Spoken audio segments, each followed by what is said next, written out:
Hey everybody, it's Master Gallengeist here, bringing you my review for A Quiet Place, Day 1 on MGM+. It's really weird that I had to go through so many different kind of places to see these movies, but I am glad that I've watched these movies. This one is my least favorite of them. The kind of spin-off one, detailing Day 1. It more is kind of like the kind of horror movie and like not horror movie, a disaster movie kind of thing, where it's like showing what kind of goes on, kind of like freaking Independence Day, more like than anything. And I think that's why I didn't like it that much. I liked it when we got more into the characters and everything, and it also doesn't help that this is the director that I directed the movie Pig, and I didn't really like that movie. And it's down to more, I think, the director's style. I mean, there's still the stuff that's from like A Quiet Place and everything. It does link up with certain kind of characters, like Henry, the guy that was on the island that they found in the second movie. We kind of get a little bit of his stuff in this one. We'll see if anybody else kind of pops up later on. But the main thing that the main thing that I really liked in the movie was Sam and her cat Frodo. Frodo made like the whole thing work, and we have to go through a good kind of bit. This is around like 100 minutes or so, and most of it is showcasing what kind of goes on in the destruction and horror of these aliens, the Death Angels, popping up. We get actually a lot of information with this kind of type, even though it kind of is Day 1. Like, we get everything that we pretty much know, but without any effective means of communication. That's kind of like the issue in play with the other ones. It's like, I I really wasn't that much into this, but I kind of like the quest structure that we kind of get with these kind of characters. So we see Sam is in this hospice care. She's got cancer. She really is kind of down on what's kind of going on with it, which I get. She's kind of mean, and we get introduced to the nurse Ruben, pretty much talking into her to going to see a show in New York. But she's like, all right, cool, if we can get pizza. So they go, and it's this like puppeteer marionette kind of thing, and it's kind of an interesting kind of thing. Like, all right, she kind of gets uh, uh,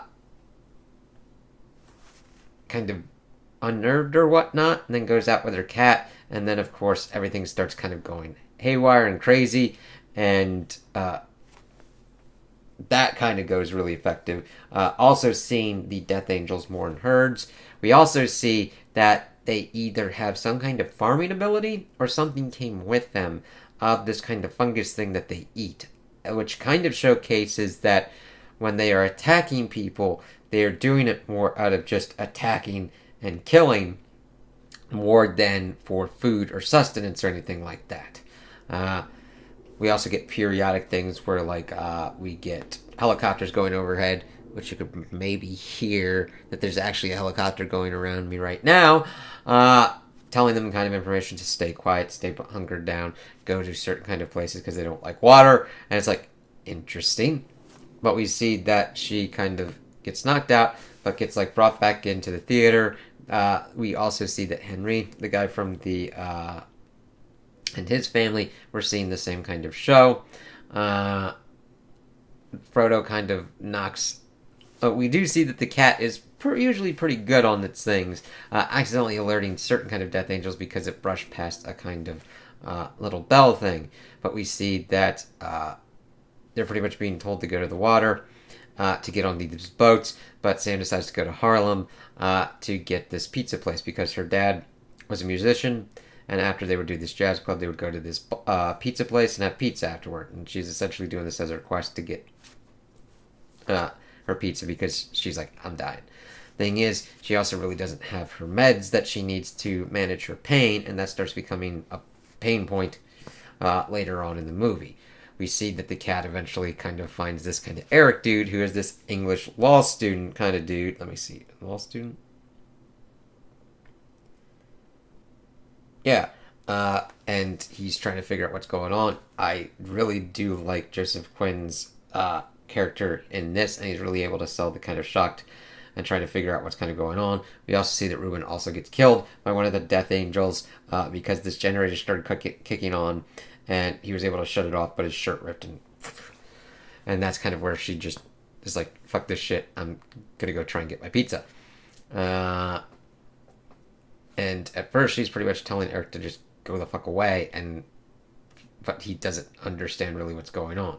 So they kind of get to her apartment trying to find her meds, finding out that she used to write poetry and everything. Learning that the water is when it's like raining, that they're able to talk at a higher volume. Them kicking down the door into her apartment and screaming and everything, and kind of connecting. It's like, all right, let's go get your pizza. Her quest becomes his quest at a certain point because he doesn't know what to do. His family's back home. How does he get home? What does he do? It's kind of interesting to see both of them. His fear of him kind of coming out submerged from a subway system and not understanding what to do. Hers being centralized and focused of like, I'm not going to survive. I wasn't going to survive anyway because of the cancer that I had. And evidently we learned that her father had the same kind of disease. Or same kind of thing that killed him. And her just focusing on, I have my last kind of quest. My last kind of walk into Mordor kind of thing. I'm going to go get my pizza. So they're kind of walking around. She tried to kind of pretty much leave him, I guess, and kind of go for her thing, but she accidentally alerts the Death Angels. We get them crazily coming out of like this kind of crazy office building before they get into the subway, and of course he came out of a subway. He's like, I'm not doing good, as it's submerged, and they're able to get through and get past this Death Angel, pretty much drowning in the process, before they pretty much get out into this church. And Eric decides to go with Frodo as well to find her medicine. He's able to get it. That's where he kind of sees what's kind of going on with them, because he's trying to get the cat. It's like, fuck it. Why are you out here? What are you doing, cat? It's like, that's cat. But they're able to do that, get out there. However, there's no pizza there, but there's pizza around, and he decides to write the name of the correct pizza place on there. She's really good with it. She's drinking. She's got this like iPod kind of thing. Now, I'm pretty sure that this is a different iPod, because we had seen her iPod being more of a blocky first kind of generation iPod before getting this kind of nano one. So I don't know if they changed it midway through or if that was kind of a continuity error. But they then start just kind of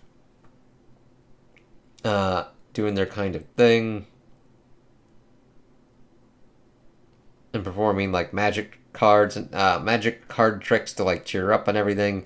And then we see this boat filled with all these survivors and everything. And Sam decides to pretty much draw them away and gives her sweater to Eric and to take Frodo and go. They almost don't make it, but they get into the water, and we find out that it is important with that sweater. It used to be her father's sweater. So we see that Henry's able to bring them up, and we read that she had wrote like a poem for him to take care of Frodo and to make sure he doesn't get fat and not to touch his belly and stuff like that. And the cat's just chilling and vibing before we see that she's walking around a deserted street listening to Feeling Good, and decides to let this speaker blast out before a Death Angel drops down behind her, and then it cuts there. The cut is what really... I'm like, okay, I like how they're able to kind of keep that in line with what we've seen in the series, but it took a while to kind of get to Sam and Eric linking up, and then seeing their whole kind of like relationship as they go upon their quest. The movie takes a lot more time establishing certain kind of shots, and I think that's down to mainly the difference in directorial style. It didn't just jive with me. I was like, okay, I get it. I've already established where we're at and what's kind of going on, and I get it. Like, I like how the direction was done in the other two movies rather than this movie. And if this is more of a kind of spin-off series that they do, exploring certain kind of other aspects of the world, that's kind of cool. But I would probably be more focused on the other mainline ones, because they are focusing on doing a third one at a certain kind of point, and I'm literally looking forward to that one. Now, do I think that this is a bad movie? No. It just did things that I'm like, okay, we kind of already know this information. It's interesting that this information was learned and gleaned about before. We had already kind of seen the day one in the second movie, so I'm like, okay. Unless we're trying to make something really important and impactful with the characters that we are establishing here, or learning things for them, for it to move kind of forward, or any kind of other thing, it really is fighting hard to kind of justify. Now, once we get Sam and Eric kind of working together, and the whole kind of quest kind of structure, I think the movie gets very strong, gets stronger, and really holds more of my attention on that kind of front. Otherwise, it's like, okay, for me, we've already seen and understood this, even from the flashback of the second one, so I'm like, alright, I get it. I just don't know what else it's kind of telling with this. You know what I mean? So, and it really doesn't add much to Henry's character, but we've already kind of seen his end in the second one, unless we learn that he didn't die. So we'll see what kind of happens out with that. I mean, I liked her being able to get to her pizza and to have a kind of death that she wanted versus, like, that she chose. Not that she wanted. You know what I mean? It's very rare for someone to be like, this is the kind of death that I want. And especially that she had cancer, and then she's got this situation with aliens fucking falling from the sky and doing crazy ass shit. Now, would I recommend this one? If you're into the A Quiet Place series, sure. I have a hard time kind of justifying the value add to it. It's just more, but it doesn't really add as much value to any of the kind of movies that came before it, in my opinion. So, if you want to watch it, cool. If you don't want to watch it, I don't think you're missing anything at this point. Unless we learn later on in other kind of subsequent kind of movies that it does link up something that we see, then you could probably go back and be like, oh, okay. Then you get your value add. It is definitely not a very bad movie or anything like that. It just doesn't add as much as I wish it did.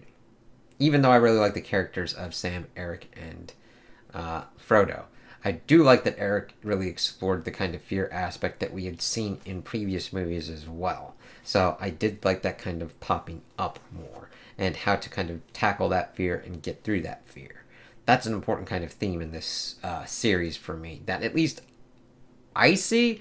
Doesn't mean that it's exactly a thing that was, like, prominently thought of when it was done. But I don't think you'd have a bad time with this. I mean, it's better than wasting 3 hours on a movie. I definitely don't feel like my time was wasted at all. I got to see a cat do cat things. So, yeah. So, those are my opinions on the movie. Tell me what you guys think in the comments below. If you liked it, if you didn't like it, if you agree with me, if you disagree with me. Also, like and subscribe, and I hope you have a good day.